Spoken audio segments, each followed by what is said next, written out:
Что-то не так. Не попутали. Халық емес пе билік? Билікті өздеріңізге қатталып кеткен жоқсыздар ма?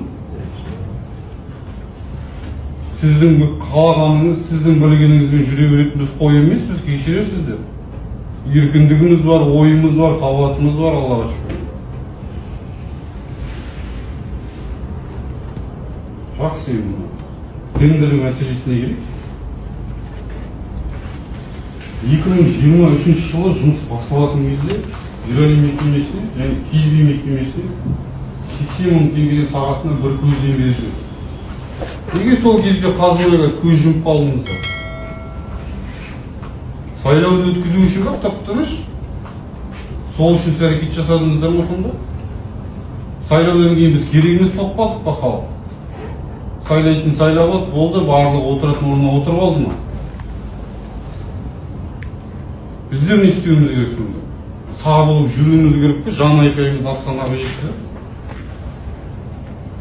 Сол кездегі заң бұзушылық болса, на понижение тендерге салатын болса, неге сол кезде салынады? Неге на понижение тендерді 2023 жылдың 30 желтоқсанында өткізбеді?